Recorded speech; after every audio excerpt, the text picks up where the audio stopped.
Sud Radio, l'invité politique,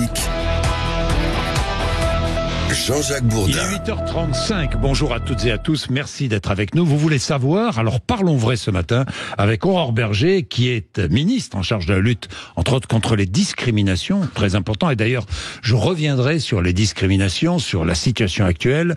Candidate ensemble pour la République dans la 10e circonscription des Yvelines. Bonjour. Bonjour. Aurore Bergé. Merci d'être avec nous. Alors c'est l'ARCOM qui me demande de nommer les autres candidats dans la circonscription, votre circonscription. Il y a Gaël Barbotin, LR, Ethel Fournier-Campion, écologiste, Olivier Gousseau, qui est Reconquête, Julien Gautrelet, qui est radical de gauche, Cédric Briolet, Union de la gauche, Thomas Duchalard, RN, et Hélène Janissé, extrême gauche. Bien, Aurore Bergé, on va évacuer tout de suite cette question, parce qu'on va parler des programmes des uns et des autres, mais au second tour, ni RN, ni LFI, c'est clair ou pas? C'est une décision en vérité qu'on va prendre au soir du premier tour, parce qu'à chaque fois on nous pose d'abord la question du second tour alors que les Français n'ont même pas encore voté. Moi je ne sais pas quelle sera la configuration. Ce que je sais, c'est que moi évidemment jamais je ne voterai ou je n'appellerai à voter pour le Rassemblement National, c'est très clair, c'est même la racine de mon engagement, elle est née là. Elle est née d'un 21 avril 2002 où pour la première fois Jean-Marie Le Pen, l'extrême droite, était au second tour de l'élection présidentielle. Et malheureusement, force est de constater, j'aurais pas dit ça il y a 15 ans ou il y a 20 ans, que nous avons un certain nombre de candidats au sein de la France insoumise qui ne valent pas mieux.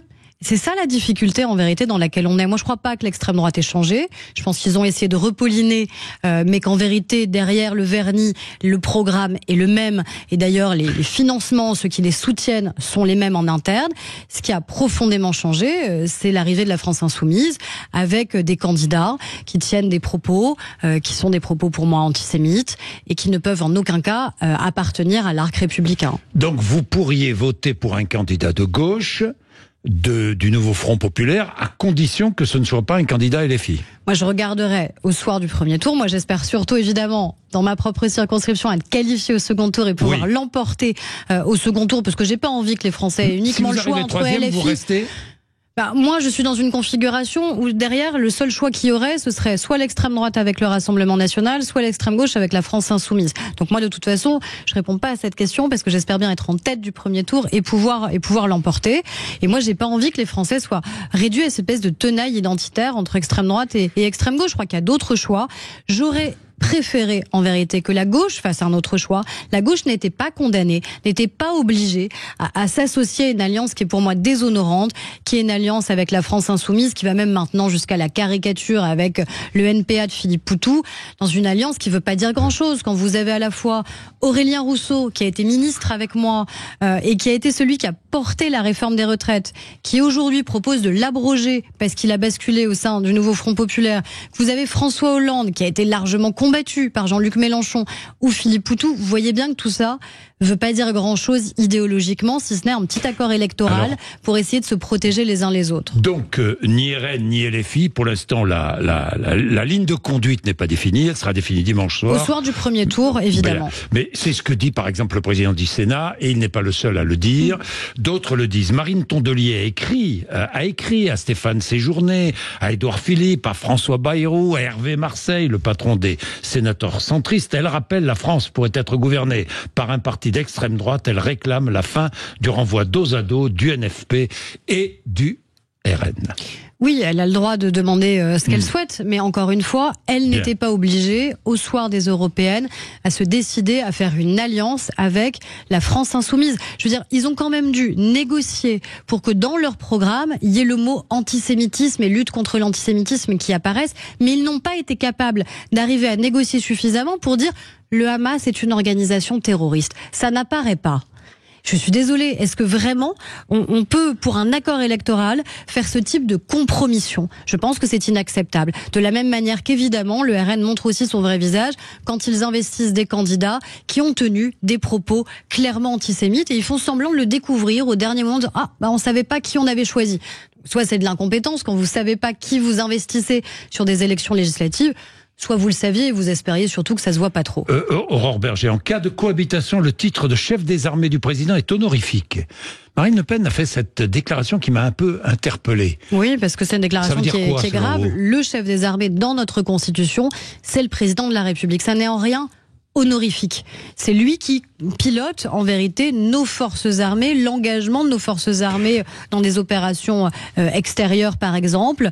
C'est lui qui peut décider évidemment de l'engagement même de la force nucléaire. Donc évidemment et heureusement que non, ça n'est pas un titre honorifique. Je pense qu'ils essayent de reléguer le président de la République comme s'il appartenait déjà au passé. Mais quoi qu'il arrive, et quel que soit le résultat des élections législatives premier et second tour, le président de la République restera président de la République, contrairement à ce qu'ils aimeraient faire croire. Évidemment, parce qu'il a été élu par les Français jusqu'en 2027. Bien, Aurore Berger, Emmanuel Macron ratatine la démocratie. Ce n'est pas moi qui le dis, c'est le président du Sénat. Est-ce que vous le pensez ? Est-ce qu'il a ratatiné la démocratie en prenant sa décision rapide de dissolution ? C'est un peu contradictoire de dire ça, alors que l'essence même de la démocratie, c'est quand même le vote. Et c'est quand même le fait que les Français s'expriment et choisissent par qui ils souhaitent être gouvernés demain. Donc on ne peut pas dire qu'on ratatine, pour reprendre l'expression, la démocratie. Au contraire, on demande aux Français de s'exprimer, de voter et de choisir. Et ils vont faire en vérité deux choix. Qui ils veulent comme députés dans leur territoire, et s'ils veulent des gens qui ne connaissent pas, au contraire des gens qu'ils connaissent, qui ont de l'expérience, qui ont des relais, et qu'ils veulent pour gouverner demain, y compris donc comme Premier ministre. Ils ne veulent plus d'Emmanuel Macron. Mais quoi qu'il arrive, en vérité... dans de nombreuses circonscriptions, voilà ce qu'ils veulent. Plus de Macron. Oui, mais en vérité, ce qu'ils veulent, c'est voir leur pouvoir d'achat s'améliorer. Après, ils sont prêts à tout. Peut-être. Je crois qu'heureusement, ils sont pas prêts à tout, pas prêts à toutes les compromissions, et qu'il y a des valeurs qui tiennent aussi dans notre pays et notre République. Après, est-ce qu'ils veulent ou ils ne veulent plus d'Emmanuel Macron ? Je vois aussi des sondages qui disent que le président de la République, il y a quand même 30% des Français qui continuent à le soutenir. Donc c'est pas non plus les scores que d'autres présidents de la République pouvaient avoir. Et quand bien même ils n'en voudraient plus, ça n'est pas ces élections législatives qui changeront ça. Le président de la République restera président de la République. Le président de la République ne démissionnera pas, contrairement aux théories complotistes qu'on entend ici ou là. Ça ne se passe pas comme ça dans la Ve République. Donc je crois que c'est important de le rappeler. Après, sur la question du pouvoir d'achat, je crois que c'est ça, en effet, la première des préoccupations. Et ça veut dire quoi ? Ça veut dire agir sur le travail, comme on le fait depuis 7 ans, sans discontinuer. Et moi, je suis plutôt heureuse de me dire que dans ma génération, on n'a plus comme seul horizon le chômage de masse. C'est plutôt rassurant. Il faut agir après sur d'autres aspects, notamment la question du logement, qui est l'un des points les plus contraints en termes de pouvoir d'achat, c'est qu'on a du mal à se loger. Là, c'est ce qu'on fait. C'est ce qu'on fait sur dire, à un moment, il faut redonner confiance aux propriétaires pour qu'ils souhaitent mettre en location. C'est la loi anti-squat que j'avais fait adopter. C'est une initiative parlementaire avec Guillaume Kasbarian et que le Front populaire veut abolir. Parce qu'ils préfèrent des squatteurs et des impayés au fait de soutenir tout simplement des petits propriétaires privés. Je pense que c'est une grave erreur en termes de confiance. C'est la suppression des frais de notaire qu'on propose, parce que quand on est un jeune couple, qu'on veut faire son premier achat, qu'on a parfois déjà du mal à emprunter, s'il faut rajouter les frais de notaire, mais en fait on n'y arrive pas, on ne sait pas faire. Et encore une fois, un choc de l'offre pour construire plus dans notre pays, rendre du pouvoir aux maires aussi, sur la décision d'attribution des logements. Ça, c'est ce qu'on fait, et ça, c'est un point, à mon avis, essentiel en termes de pouvoir d'achat, c'est la question du logement. Je vais revenir, Aurore Berger, sur des mesures du Rassemblement National ou du Front de gauche, enfin du Front de gauche, du nouveau Front populaire, ou des mesures que vous défendez. Mais une question. Évidemment, après les législatives, la présidentielle va commencer. Je crois qu'elle a déjà commencé, ma maman, vous savez. Commencé. Alors, il y a un leader, c'est Édouard Philippe. Vous le suivez. Mais il y en a plusieurs potentiels. Non, mais c'est pour Donc vous. Moi, je suis personne aujourd'hui. C'est pour vous l'homme qui doit représenter dans le futur. Mais je ne sais pas vous le dire. Le centre droit, le centre. Vous ne savez pas me le dire. Ce qui est certain, c'est qu'à l'issue des élections législatives, il y aura une recomposition évidente. J'espère et je souhaite ardemment qu'on ait une majorité parlementaire, parce que je pense que ce pays a besoin d'une majorité parlementaire responsable, raisonnable, cohérente, et qu'on est les seuls à être en capacité d'avoir ça. Mais ça veut dire que ce sera une nouvelle majorité parlementaire quoi qu'il arrive. J'espère aussi que cette majorité, elle puisse s'élargir à des gens qui, encore une fois, refusent la compromission du président des Républicains, Éric Ciotti, avec le RN, qui sont profondément mal à l'aise par ce choix, où ils ont l'impression d'avoir été trahis, avoir été mis devant le fait accompli, de pas avoir été associés. Je pense qu'on a des députés LR qui seront réélus et qui, en vérité, partagent un certain nombre de nos valeurs et de nos idées de la même manière que que je crois qu'on a à gauche des gens, là aussi raisonnables et responsables, qui refusent cette alliance avec la France insoumise et qui se battent contre elle. Et voilà, c'est ça qu'on doit reconstruire. Alors, poser la question de 2027, en vérité, on m'a posé cette question dès le lendemain de la précédente présidentielle, dès 2022. Donc moi, je réponds à chaque fois que ça me paraît un tout petit peu prématuré. Et donc, vous savez bien que dans le monde politique, on ne pense déjà qu'à ça. Mais on pense tout le temps qu'à ça, parce qu'on est d'abord un peu un régime présidentiel, quoi qu'on dise, ce qui veut dire que le président de la République a un peu de pouvoir. Est-ce que le président de la République n'a pas eu tort? Il n'a pas voulu changer le mode de scrutin, il n'a pas voulu changer, passer à une proportionnelle, peut-être pas intégrale, mais une proportionnelle. Et est-ce qu'il n'a pas eu tort? Est-ce qu'aujourd'hui, ça donnerait un résultat différent aux élections? Déjà, ça dépend beaucoup de quel proportionnel. Est-ce que c'est une proportionnelle intégrale? Est-ce que c'est un bout de proportionnel? Est-ce que c'est au niveau des régions, au niveau du pays? Bref, il y a 10 000 manières de faire la proportionnelle. C'est vrai. Et ensuite, surtout, moi j'ai eu l'impression, depuis 2022, qu'on vivait malgré tout déjà dans un système proportionnel. Parce que vous voyez bien à l'Assemblée nationale, qu'encore une fois, le scrutin majoritaire, qui est le nôtre aujourd'hui, n'a pas empêché le fait que le Rassemblement national puisse avoir des députés, le fait que des plus petits partis politiques puissent avoir des députés. Donc je suis pas sûre honnêtement que ce soit le mode de scrutin qui soit en cause. Et de toute façon, vous le savez, pour changer ce mode de scrutin, il faut aussi qu'il y ait un accord entre l'Assemblée nationale et le Sénat. Le Sénat est très opposé au fait qu'on change de mode de scrutin. Donc de toute façon, même si on l'avait voulu, seul, on n'aurait pas pu aboutir. Le GUD, les remparts, mouvement d'extrême droite parisien et lyonnais, ont été dissous hier. Une association islamiste également. Jonas Paris, également dissoute. Agression homophobe le 12 juin dernier à Paris, lorsque certains ont fêté la victoire du Rassemblement national. Vous craignez ? Vous craignez, si le Rassemblement national arrive au pouvoir, vous craignez comme ça des manifestations déjà, on a antisémites ou racistes ou homophobes? Alors, on a dissous hier en Conseil des ministres des groupuscules, groupuscules soit d'extrême droite, soit islamistes, qui n'ont pas de raison d'exister dans notre pays parce qu'ils sont contraires à toutes les valeurs qu'on défend. Et j'espère qu'il y a au moins un point d'accord entre les partis politiques sur ce point-là. Après, on voit depuis 2 semaines qu'on a une forme de libération de la parole raciste, de la parole homophobe, de parole, et pas que de parole, de crimes antisémites qui se sont produits avec le crime épouvantable qui a eu lieu à Courbevoie. Et ça, évidemment, ça m'inquiète d'abord en tant que citoyenne, tout simplement, et ça devrait interpeller tous les Français. Que des gens se sentent autorisés à déverser des paroles de haine, parce qu'ils se disent qu'en fonction de celui ou celle qui sera au pouvoir, finalement, il y a comme une autorisation à le faire, une légitimité à le faire. On a vu le reportage d'Envoyé spécial qui était malheureusement assez éloquent sur des propos racistes. Il n'était pas raciste, a dit Marine Le Pen. Bah écoutez, quand vous ciblez une femme en raison de son origine et de sa couleur de peau, pour moi, je crois que c'est du racisme. Ou alors, il faut me dire quelle est la définition de ce mot. Quand on a des intimes d'extrême droite et du Rassemblement national qui disent bientôt, je cite, on pourra casser du PD, faudrait quand même qu'on m'explique si c'est pas homophobe. Qu'est-ce que c'est? Donc moi, je ne veux pas que cette parole se libère, et au-delà de la parole, que des actes aient lieu dans notre pays. Je rappelle que ça ne sont pas des opinions, ce sont des délits. L'homophobie, le racisme, l'antisémitisme sont des délits qui sont punissables par la loi, et heureusement.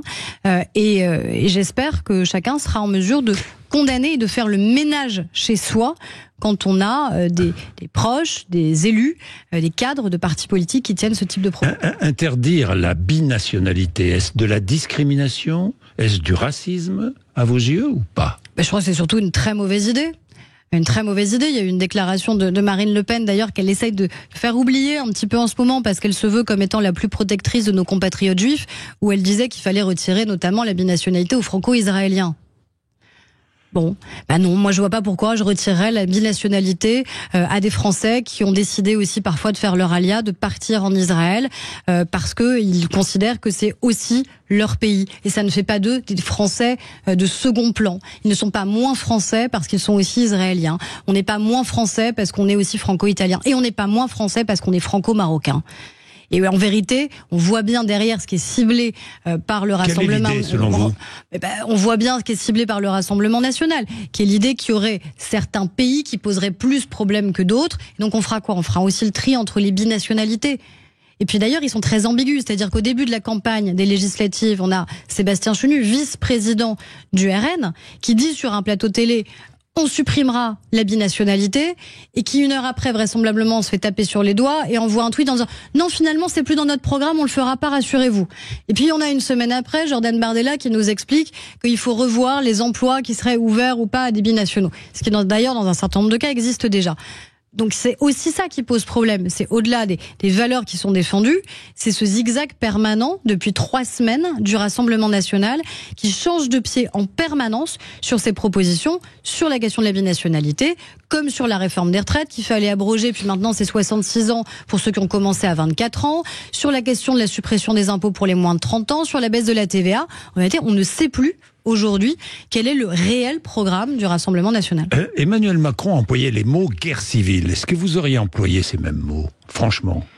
En tout cas, je crois qu'il y a une véritable inquiétude. Qui pourrait engager finalement une guerre civile, qui pourrait manifester, qui pourrait entretenir un climat de guerre civile, comme le dit Emmanuel Macron. Moi, je crois qu'on ressent tous quand même de la part de beaucoup. Vous pensez que c'est un risque ? Je pense qu'on ressent tous de la part de beaucoup de Français une inquiétude du lendemain, en se disant il se passe quoi le soir du 7 juillet ? Déjà, qui gagne ? Moi, je suis incapable de vous le dire ce matin à votre micro. Je me bats évidemment pour la majorité présidentielle et Ensemble pour la République. Mais il y a cette inquiétude, et de dire quelles seront les réactions en fonction de celui, de celle, de ceux qui pourraient gagner. Et en fonction aussi des projets politiques qui sont portés, on voit bien qu'il y a des projets politiques qui peuvent amener à minima à du désordre économique, de manière évidente, de milliards de hausses d'impôts, d'inquiétudes que ça provoque déjà de la part du monde économique. Et je parle pas que du MEDEF, je parle des petits chefs d'entreprise, de TPE, de PME, qui s'inquiètent quand même du résultat des urnes et des conséquences que ça pourrait avoir sur eux. Et puis beaucoup qui s'inquiètent aussi du désordre qui pourrait exister dans la rue, à la fois en confiant des clés à des gens qui sont pas prêts à gouverner, qui ne savent pas, qui n'ont jamais exercé de leur vie de responsabilité importante, à quelque niveau que ce soit. Et donc il y a aussi, à mon avis, cette peur du désordre qui pourrait exister au soir du 7 juillet ou au lendemain. Est-ce que les droits des femmes seront en danger si le Rassemblement national obtient la majorité et dirige la France ? Ce qui est certain... Franchement, ce qui est certain, c'est qu'on sait ce qui se passe quand l'extrême droite arrive au pouvoir. Et en général, quand l'extrême droite arrive au pouvoir... Elle n'a jamais été en France, hein ?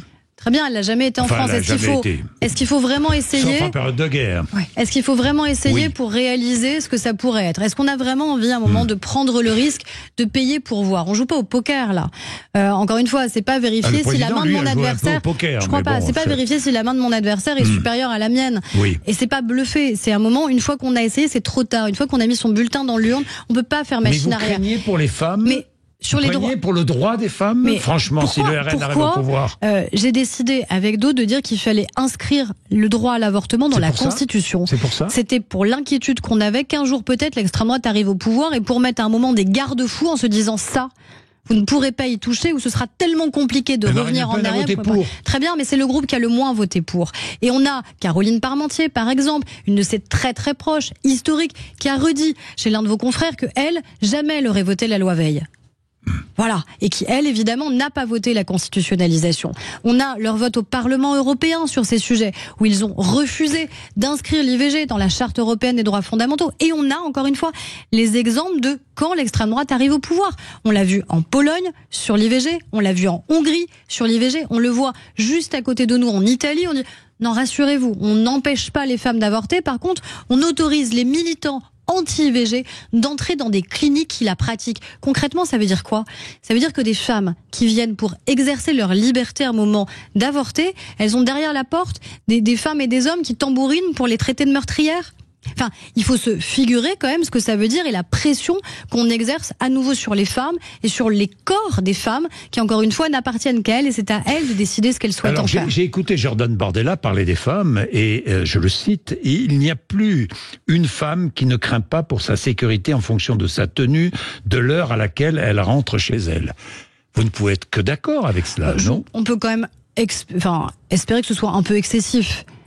Je n'ai pas l'impression que 100% des femmes dans notre pays craignent à chaque minute et à chaque heure pour leur vie. Et heureusement. Par contre, ce que je sais, c'est que malheureusement dans notre pays, on a encore énormément de violences qui s'abattent sur les femmes. Et où est-ce que ces violences s'abattent le plus ? Dans un cadre qui est intime. parce que les violences conjugales, les violences intrafamiliales, les violences sexuelles. Dans 9 cas sur 10, quand une femme subit une violence sexuelle, un viol, une agression sexuelle, elle connaît son agresseur. C'est pas l'étranger qui arrive au dernier moment et qui la viole dans un parking. Ça peut arriver, c'est insupportable, c'est dramatique, mais c'est malheureusement extraordinairement minoritaire dans les violences sexuelles que subissent les femmes. C'est d'abord l'entourage proche. Et c'est ça, en vérité, que le Rassemblement national... Quelle que soit la communauté, d'ailleurs. Quelle que soit la communauté, quelle que soit l'origine sociale, géographique, quelle que soit la sociologie. Et c'est ça que le Rassemblement ne veut pas voir. Obsédés qu'ils sont, matin, midi et soir, par l'immigration, ils estiment que la seule cause pour le danger et de danger des femmes, ce serait l'immigration. La vérité, elle est beaucoup plus difficile à entendre, mais malheureusement, elle est statistique. C'est que les violences infligées aux femmes, c'est d'abord par des gens que nous connaissons, dans nos familles, dans nos amis, dans nos collègues, dans nos entourages. C'est cette violence qu'il faut combattre. Mais si le Rassemblement national arrive au pouvoir et dit « cette violence, je veux pas la voir », malheureusement, cette violence, elle risque de continuer à se perpétuer à l'encontre des femmes. Merci Aurore Berger d'être venue nous voir ce matin sur l'antenne de Sud Radio, 0826 300 300.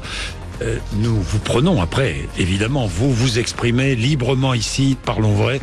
Vous nous dites pour qui vous votez, pourquoi, et nous organisons nos petits débats entre auditeurs. C'est passionnant, comme hier, comme avant-hier. Il est 8h56.